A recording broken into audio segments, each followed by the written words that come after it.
விஜய் அவர்களுக்கு 108, காங்கிரஸ் ஒரு 5 இடங்கள ஆளுநரும் தொடர்ந்து பார்த்தீங்கன்னா, நீங்க பதவி ஏத்துக்கோங்க அப்படின்னு சொல்ற மனநிலைக்கு வரல. ஏன்னா இவ்வளவு மக்கள் தேர்ந்தெடுத்த பிற்பாடு ஒருத்தர் ஆட்சி படாமல் இருக்கு. எங்கோ இருந்த ஒரு அப்பாயின்மெண்ட் ஆகி வந்த ஒருத்தர் நீங்கள் காட்டிட்டு அதுக்கு பிறகு இருங்க அப்படின்னு சொல்கிறது வேணும்னே பழி தீர்க்கிற மாதிரி தான். ஏன்னா மக்களை அவமதிக்கிற ஒரு செயலாக தான் நான் கருதுறேன்.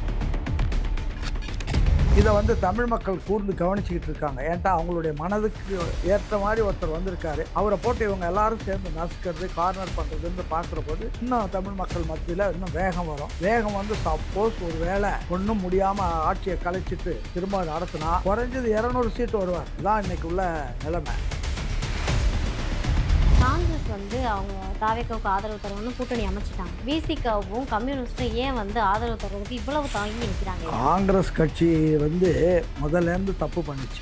அண்ணா எதிர்கட்சி எல்லாரையும் கூட்டு சேர்த்து வச்சுக்கிட்டு காங்கிரஸை ஒழித்த பிற்பாடு காங்கிரஸ் யார் ஒழிச்சாங்களோ அவங்ககிட்டயே போய் நின்றுட்டு எனக்கு 2 சீட்டு கொடு, 3 சீட்டு கொடு, 10 சீட்டு கொடு பிச்சை எடுத்தது முதல் கேவலம். அதுவே அவங்களுடைய தவறான இடம். விசிகாவுக்கும் கம்யூனிஸ்டுக்கும் விஜய்க்கு ஆதரவு கொடுக்கறதுல என்ன அவ்வளோ ஒரு இல்லை, விஜய்க்கு அவங்க திமுகவோட இருந்து உடன்பட்டு அவங்க இருந்தாங்க. அவங்க அதுலேருந்து வரபோது இவங்க போனாங்கன்னா துரோகம் பண்ணி விட்டார்கள் அது இதுன்னு வசனம் பாட ஆரம்பிச்சுவாங்க. திமுகவினுடைய இயல்பே என்னன்னா, யாரையாச்சும் ஒருத்தவங்களை கூட்டணி வச்சிருக்கிறவங்க விலகி போனாங்கன்னா அதை கட்சி உடைப்பாங்க. இன்றைக்கு நாட்டு நிலைமை நல்ல தெளிவாக இருக்குது. திமுகவோ அதிமுகவோ ஒரிஜினல் திமுக இல்லை, ஒரிஜினல் அதிமுக இல்லை. அதே நேரத்தில் அதை வச்சுக்கிட்டு என்ன பண்ணாங்கன்னா, ஒரு அரசாங்கம் என்ன செய்யணுமோ அதெல்லாம் செய்யாத, எது செய்யக்கூடாதோ ஊழலில் லஞ்சத்தில் மேக்ஸிமம் பண்ணி அவங்க மேலே வழக்குகள் போக்குவரத்து அதெல்லாம் வழக்கில் உள்ள அமைச்சர்களே உள்ளே வச்சுருக்கிறது ஒரு அவமானம். அப்படியெல்லாம் வச்சுக்கிட்டு தான் இவங்க காலம் தந்தாங்க. தொண்டர்களுக்கும் தலைமைக்கும் தொடர்பு இல்லை. ஒரு கூலிக்காரர்களை மாதிரி நினைக்கிறாங்களே தவிர அதிமுகவட்டும் அவங்களும் தொண்டர்களை பற்றி, அவங்களுடைய ஸ்ட்ரென்த்தை பற்றி, அவங்கள எப்படி வச்சுருக்கணுன்றதை பற்றியெல்லாம் ஒன்றும் கிடையாது. அதிர்ஷ்டவசமாக மேலே இடம் கிடைச்சதுனால இங்கே உட்காந்துக்கிட்டு இவங்களுக்கு வேண்டிய 10-20 பேரை வச்சுக்கிட்டு அவங்களுக்குள்ள அந்த பதவிகளை சுகத்தை பெருக்கிக்கிட்டு ஊழல் லஞ்சத்தை பண்ணிட்டு இருந்திருக்காங்க. இதுதான் இந்த இதுன நிலைமை.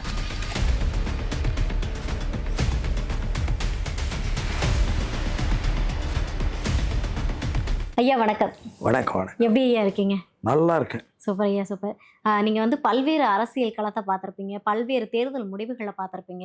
முதல் முறையாக இந்த 2026 பல வருடங்களுக்கு பிறகு தொங்கு சட்டசபையாக மாறி இருக்குதான்ற பெரிய கேள்வி. விஜய் அவர்களுக்கு 108, காங்கிரஸ் ஒரு 5 இடங்களை கொடுத்து 113 அப்படின்ற ஒரு மேஜிக் நம்பரில் தான் இப்போ இருக்காங்க. ஆனாலுமே அவங்களால ஆட்சி அமைக்க முடியாத ஒரு சூழல் இருக்குது. ஆளுநரும் தொடர்ந்து பார்த்தீங்கன்னா, நீங்கள் பதவி ஏற்றுக்கோங்க அப்படின்னு சொல்கிற மனநிலைக்கு வரல. என்ன நடந்துக்கிட்டு இருக்குது உங்களுடைய பார்வையா? தொங்கு சட்டசபை இப்போ மாத்திரம் இல்லை, கலைஞர் காலத்தில் 96 சீட்டோடு தொங்கிக்கிட்டு இருந்தது.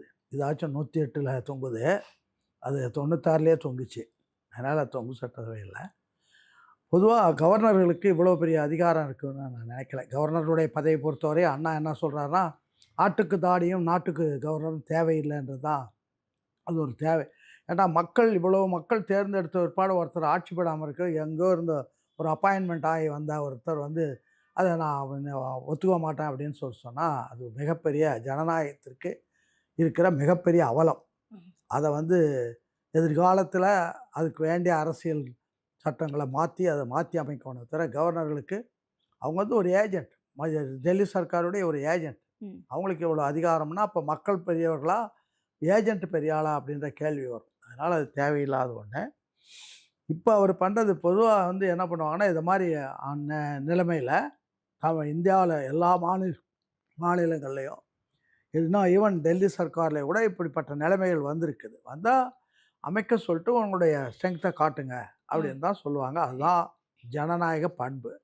அதை விட்டுட்டு இந்த கவர்னர் அடமெண்ட்டாக நீங்கள் காட்டிட்டு அதுக்கு பிறகு இருங்க அப்படின்னு சொல்கிறது வேணும்னே பழி தீர்க்கிற மாதிரி தான். மக்களை அவமதிக்கிற ஒரு செயலாக தான் நான் கருதுறேன். இது அதில் ஒன்றும் கிடையாது. ஏன்டா மக்கள் தீர்ப்புக்கு மிஞ்சி எதுவுமே கிடையாது. அதை மதிக்கிற கேரக்டர் அவருக்கு இருக்கணும். அது இல்லைன்னா அது வேணும்னு அவங்க பண்ணுற மத்திய சர்க்காரோட ஏஜெண்ட்டாக இருக்கிறதுனால அவங்க சொல்கிறதுக்கு தகுந்த மாதிரி அல்லது அவங்க என்ன நினைப்பாங்களோ அதை நினச்சி பார்த்து ஆடுற மாதிரி ஒரு சூழ்நிலை இருக்காண்டா. இவங்கெல்லாம் நாமினேட்டட் பர்சன்ஸ். கவர்னர்லாம் நாமினேட்டட் நாளைக்கே கவர்னர் பதவி போயிடலாம் அப்படி இருக்கும். அதனால் இது ஒரு பெரிய விஷயம் கிடையாது. ஆனால் வந்து ஒரு நெருக்கடியில் முட்டு சந்தையில் மாட்டியிருக்கார் யார் விஜய். விஜய். ஆனால் என்னுடைய இதில் வந்து நான் வந்து 1952லேருந்து பாலிடிக்ஸில் இருக்கேன். எல்லா பாலிடிக்ஸும் பார்த்துக்கிட்டு வந்தேன். எல்லாரோடைய அண்ணாவோடைய தொடர்ந்து அவர் இறக்கும் வரையில் இருந்தேன். அதுக்கு பிறகு திமுகவுலேயும் வலுவாக இருந்தேன். திமுகவில் டாப்பில் இருந்தேன். அதுக்கு பிறகு அண்ணா திமுக உருவாகிறதுக்கு நான் தான் இருந்த அந்த கட்சியை அதிமுகவை உருவாக்குனதில் நான் ஒருத்தன். நான் ஒரு ஆள் தான் இப்போ இருக்கிறேன். பாக்கியெல்லாம் இறந்து போயிட்டாங்க. அந்த மாதிரிலாம் போயிட்டாங்க. அதுதான் உள்ள நிலைமை. இப்படிப்பட்ட சூழ்நிலையில் இன்றைக்கி வந்து இவங்க வந்து ஒரு முட்டு சந்தில் மாட்டியிருக்கிறத பயன்படுத்துகிறாங்க. யார் பயன்படுத்துகிறாங்கன்னா, இந்த ஆளுங்கட்சி கூட ஏற்கனவே இருந்தவங்க கூட மேக்னானிமஸாக சரி வரட்டும்னு ஒரு சப்போர்ட் கொடுத்து இதில் வந்து பண்ணலாம். நாளைக்கு அவங்களுக்கு இதே நிலைமை வந்தால் என்ன பண்ணுவாங்க அப்படின்றது ஒன்று இருக்குது. ஆனால் வந்து இதில் என்ன பெரிய விஷயம்னா, இன்றைக்கு நாட்டு நிலைமை நல்ல தெளிவாக இருக்குது. நாட்டில் வந்து திமுகவோ அதிமுகவோ ஒரிஜினல் திமுக இல்லை, ஒரிஜினல் அதிமுக இல்லை. ரெண்டுமே வந்து அண்ணாவோட திமுக முடிஞ்சு போச்சு. எம்ஜிஆரோட அதிமுக முடிஞ்சிடுச்சு. இவங்க அந்த பெயர் பலகை வச்சுக்கிட்டு காலம் ஓட்டுறாங்க. அவ்வளோதான் நடந்துகிட்ருக்கு. அதே நேரத்தில் அதை வச்சுக்கிட்டு என்ன பண்ணாங்கன்னா, ஒரு அரசாங்கம் என்ன செய்யணுமோ அதெல்லாம் செய்யாத, எது எது செய்யக்கூடாதோ அதெல்லாம் செஞ்சு 2 பேருமே ஊழலில், லஞ்சத்தில் எல்லாத்துலேயும் மேக்ஸிமம் பண்ணி அவங்க மேலே வழக்குகள், போக்குவரத்து அதெல்லாம் இருக்குது. அது வந்து வழக்கில் உள்ள அமைச்சர்களே உள்ளே வச்சுருக்கிறது ஒரு அவமானம். அப்படியெல்லாம் வச்சுக்கிட்டு தான் இவங்க காலம் தந்தாங்க. மக்கள் இதையெல்லாம் பார்த்துட்டு மக்கள் கொஞ்சம் தெளிவடைஞ்சிட்டாங்க. தெளிவடைஞ்சு இந்த 2 பேரும் ஒழிக்கிறதுக்கு என்னடா வழின்னு தேடிக்கிட்டே இருந்தாங்க. விஜய் வந்ததும் விஜயை சப்போர்ட் பண்ண ஆரம்பித்தாங்க. ஆனால் விஜய் என்னன்னா, இப்போ எம்ஜிஆர் கட்சி விட்டு நிற்கணும். அவர் வந்து என்ன பண்ணார், யார் யார் அரசியலில் முக்கியமாக நல்லவர்கள், திறமையானவர்கள் இருக்காங்களோ அவங்களெல்லாம் கூப்பிட்டுக்கிட்டார். கூப்பிட்டு இந்த கட்சியை அமைக்க சொல்லிட்டு அமைச்சு ஒரு கட்டமைப்புகளை உருவாக்கி அந்த வேலையெல்லாம் வேகமாக பார்த்தாரு. எம்ஜிஆரை நீக்கின அன்னையிலேருந்து ஏறக்குறைய தமிழ்நாட்டில் ஒரு 500 கூட்டங்களாச்சும் நடக்கும், பொதுக்கூட்டங்கள். அப்படியெல்லாம் நடந்துக்கிட்டு இருந்தது. இன்றைக்கி இதெல்லாம் இவங்க ஒன்றும் பண்ணல. அப்படியே சாதாரணமாக இருந்துட்டாங்களே தவிர அதுக்குடைய வேலைகளை செய்யாததுக்கு காரணம் அவங்க கூட ஒரு 4-5 பேர் இருந்துட்டு அவங்களுக்கு ஒரு இன்ஃபீரியாரிட்டி காம்ப்ளெக்ஸ், வேறு யாராச்சும் உள்ளே வந்துட்டா நம்மளை மிஞ்சிட்டா என்ன பண்ணுறதுன்னா ஏதோ ஒரு காரணத்தினால அவங்க விடலை. அப்படி விட்டு இருந்தால் இன்னும் கொஞ்சம் நல்லாவே போயிருக்கும். இன்னும் சொல்லப்போனால் இப்போ பெரிய தமிழ்நாட்டில் பெண் பேச்சாளர்களில் காளியம்மாள் மிகப்பெரிய பேச்சாளர் தான். அதை யாரும் மறுக்க முடியாது. அவங்க உள்ளே வர்றதுக்கு பல முயற்சிகள் பண்ணாங்க, விடலை. என்ன காரணத்தினால விடலைன்னு தெரியல. இதே எம்ஜிஆருக்கு இப்படி ஒரு நிலைமை இருந்தால் முதல்ல வரவேற்று பக்கத்தில் உட்கார வச்சுருப்பார். அதுதான் உண்மையான நிலைமை. அதெல்லாம் செஞ்சு ஒரு கட்டமைப்பு ஒழுங்காக பண்ணியிருந்தால், அல்லது பாலிடிக்ஸை எப்படி பண்ணுறதுன்னு தெரிஞ்சு ஏற்கனவே கட்சிகள் எப்படி இருக்குது, இப்போ எவ்வளோதான் நமக்கு சுயமான அறிவு இருந்தாலும் கடந்த காலங்களில் எப்படியெல்லாம் நடந்திருக்கு, அதுக்கெல்லாம் என்ன பரிகாரம் தேடினாங்க அப்படின்னு பார்த்துருந்தா இந்த கட்சி ஏறக்குறைய குறைஞ்சது என்னுடைய கணக்குப்படி விஜய்க்கு இப்போ 180 சீட்டு வந்திருக்கணும். 180 கண்டிப்பாக வரணும். அதுதான் வரணும். வராமல் போனதுக்கு காரணம் அவங்களுடைய செயல்பாடுகளை அவங்க பண்ணலை. தானாக மக்களாக போய் ஓட்டு போட்டாங்களே தவிர இவங்க எதுவும் பண்ணாதனுடைய விளைவு பண்ணிட்டாங்க. அதே நேரத்தில் எதிரில் இருக்கிறவங்களுக்கு பார்த்திங்கன்னா, கடந்த 6 மாதம் 1 வருஷமாகவே பணத்துக்கு மேலே பணம், பரிசு பொருள்கள் அது இது கொடுத்து மக்களை மயக்கினாங்களே தவிர அது அப்படியெல்லாம் மயக்காமல் இருந்து அவங்களும் விஜய் மாதிரியே சும்மா இருந்திருந்தால் அவங்களுக்கு வந்து ஒரு ஓட்டு கூட கிடைச்சிருக்காது. இதுதான் உள்ள யதார்த்தமான நிலைமை. இப்போ தமிழ்நாட்டில் இருக்கிற நிலைமை என்னென்னா, தலைவர்கள் ஒரு பக்கத்தில் இருக்காங்க, மக்கள் ஒரு பக்கத்தில் இருக்காங்க, தொண்டர்கள் வேறு பக்கத்தில் இருக்காங்க. தொண்டர்களுக்கும் தலைமைக்கும் தொடர்பு இல்லை. தொண்டர்கள் வந்து தொண்டர்களை வந்து ஒரு கூலிக்காரர்களை மாதிரி நினைக்கிறாங்களே தவிர தொண்டர்கள் தான் ஒரு இயக்கத்தினுடைய ஜீவநாடி, அவங்க தான் வேர்கள். இது அண்ணா வந்து பல முறை சொல்லியிருக்கார், தொண்டர்கள் இல்லாமல் நம்ம இல்லை, தொண்டர்களோடு தான் நம்ம இருக்கணும். அதெல்லாம் அவங்களும் இப்போ இன்றைக்கி இருக்கிற திராவிட முன்னேற்ற கழகமாகட்டும், அதிமுக ஆகட்டும், அவங்களும் தொண்டர்களை பற்றி, அவங்களுடைய ஸ்ட்ரென்த்தை பற்றி, அவங்கள எப்படி வச்சுருக்கணுன்றதை பற்றியெல்லாம் ஒன்றும் கிடையாது. தேர்தலை எப்படி நடத்துறது அப்படின்றதும் கிடையாது. இவங்கள மேலே அதிர்ஷ்டவசமாக மேலே இடம் கிடைச்சதுனால இங்கே உட்காந்துக்கிட்டு இவங்களுக்கு வேண்டிய 10-20 பேரை வச்சுக்கிட்டு அவங்களுக்குள்ள அந்த பதவிகளை சுகத்தை பெருக்கிக்கிட்டு ஊழல் லஞ்சத்தை பண்ணிகிட்டு இருந்திருக்காங்க. இதுதான் என்ன நிலைமை. இதுலேருந்து மாறுபட்டு வருவதற்கு ஒரு வாய்ப்பு இன்றைக்கு தமிழ் மக்களுக்கு கிடைச்சிருக்கு. இதை வந்து தமிழ் மக்கள் கூர்ந்து கவனிச்சிக்கிட்டு இருக்காங்க. ஏன்ட்டா அவங்களுடைய மனதுக்கு ஏற்ற மாதிரி ஒருத்தர் வந்திருக்காரு, அவரை போட்டு இவங்க எல்லாரும் சேர்ந்து நசுக்கிறது, கார்னர் பண்ணுறதுன்னு பார்க்குற போது இன்னும் தமிழ் மக்கள் மத்தியில் இன்னும் வேகம் வரும். வேகம் வந்து சப்போஸ் ஒரு வேளை ஒண்ணும் முடியாம ஆட்சிய கலைச்சிட்டு திரும்ப நடத்துனா, குறைஞ்சது 200 சீட்டு வருவாரு. இதுதான் இன்னைக்கு உள்ள நிலைமை. இது மக்களினுடைய சைக்காலஜி இதுதான். கண்டிப்பா. அதனால இத பத்தி சொல்றபோது நான் என்ன சொல்றேன்னா, விஜய் வந்து சரியா பயன்படுத்தல. ம். விஜய மக்கள் பயன்படுத்துறதுக்கு தயாரா இருக்காங்க. இவங்க வந்து ஊழலையும், லஞ்சத்தையும் பெருக்கிட்டு பணத்த வச்சுக்கிட்டே பண்ணிடலாம் அப்படின்னு நினைக்கிறாங்க. பணம் எவ்வளவு நீங்க குடுத்தாலும் அதையும் வாங்கிட்டு, உங்களுக்கு காலி பண்றதுக்கு தான் அவங்க தயார். 2 பேரும் கணக்கு போட்டாங்க. இவரு 200 சீட்டு வரும்னு திமுக சொல்லுச்சு. அவரு அதிமுக 210 வரும்னாங்க. கடைசியில கதை கந்தலாயிடுச்சு. அதனால இந்த ம். நிலைமையில அ கவர்னரோ அல்லது மற்றவங்களோ புத்திசாலித்தனமா நடந்து அவர ஆட்சி பீடத்தில அமர வச்சுட்டு, ஆட்சிய நடத்த, அதுக்கு பிறகு அவர் எப்படி பண்றாருன்னு பார்த்து, அத பார்த்தா நல்லது. இல்ல இப்படியே போட்டு நாசம் பண்ணிட்டாங்கன்னா, திரும்ப ஒரு எலக்ஷன் வந்தா நிச்சயமா அது விஜய்க்கு தான் ஃபேவரா இருக்கும். ஒரு 200 சீட்டுக்கு மேல கண்டிப்பா வரும். ஓகே. மற்றவர்கள் நசுக்கப்படுவார்கள். இதுதான் எதார்த்தமான உண்மை. ஓகே. இப்ப ஆளுநர வச்சு பாஜக வந்து விஜய தன் பக்கம் இழுக்கிறதுக்கான முழு முயற்சியில இறங்கியிருக்காங்களா ஐயா? விஜய் அப்படி போவாருன்னு நான் நம்பல. ஏன்டா ம். அவர் முதல்ல விக்கிரவாண்டியில சொல்லும்போதே நம்முடைய கொள்கை எதிரி அப்படின்னு அடையாளம் காட்டிட்டாரு. 2வது பெரியார் அம்பேத்கர அடையாளம் பார்த்துக்கிட்டாரு. இதெல்லாம் சொன்ன பிற்பாடு அவர் வந்து அவருக்கு ஒண்ணும் விஷயம் தெரியாதவர் அல்ல. இன்னும் சொல்லப்போனா, ஒரு படம் எடுப்பது, படத்தில இன்வால்வ்மென்ட்டோட எடுத்தாங்கன்னா, நான் எனக்குள்ள அனுபவப்படியே சொல்றேன். ஒரு படத்த எடுத்தாலே ஒரு வாழ்க்கை வாழ்ந்த மாரி அர்த்தம். எல்லா பிரச்சனைகளும் வரும். இப்ப அந்த ஒரு படத்துறையில படத்த வெளியில கொண்டு வரதுக்குள்ள 1000 பிரச்சனை வரும். அதெல்லாம் சால்வ் பண்ணி வரப்போது அவங்களுடைய திறமை மேலும் மேலும் மெருகேறுது.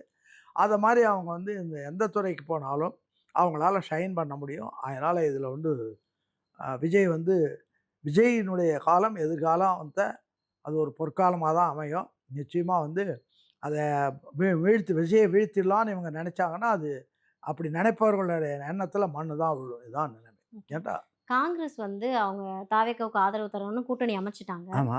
இன்னும் விசிகாவும், கம்யூனிஸ்டும் ஏன் வந்து ஆதரவு தர்றதுக்கு இவ்வளவு தயங்கி நிக்கிறாங்க ஐயா? காங்கிரஸ் கட்சி வந்து முதல்லேருந்து தப்பு பண்ணுச்சு.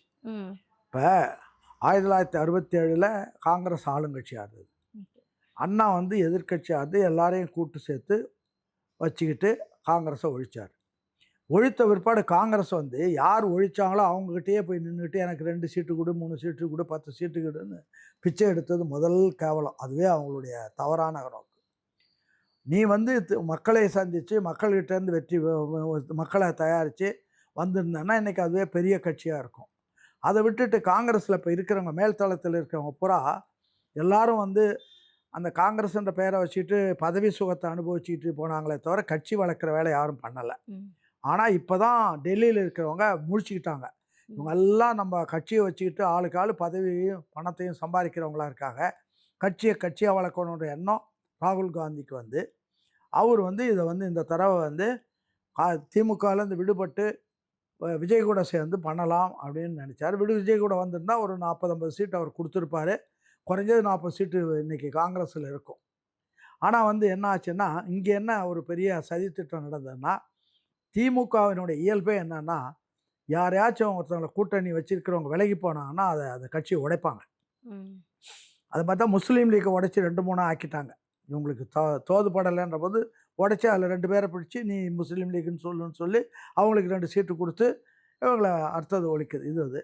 இங்கேயும் அந்த நாடகத்த அரங்கேற்றத்துக்கு பார்த்தாங்க. எங்க இப்போ இந்த தேர்தல்ல இது காங்கிரஸ் கட்சி தனியா போய் விஜய் கூட சேர்றதுக்கு இருந்த சூழ்நிலையில, இங்க இருந்த தலைவர்கள் முக்கியமா அந்த ஏற்கனவே கடந்த காலத்தில அத அனுபவிச்சுட்டு இருந்த தலைவர்கள் எல்லாருமே சேர்ந்து, இல்ல திமுகவோட தான் ஏன்டா திமுகவோட இருந்தா தான் இவங்க பொறுக்கி திங்கிறதுக்கு முடியும் அப்படின்றதுனால, திமுகவோட தான் இருக்கணும் அப்படின்ற மாரி ஒரு முடிவு எடுத்துட்டாங்க.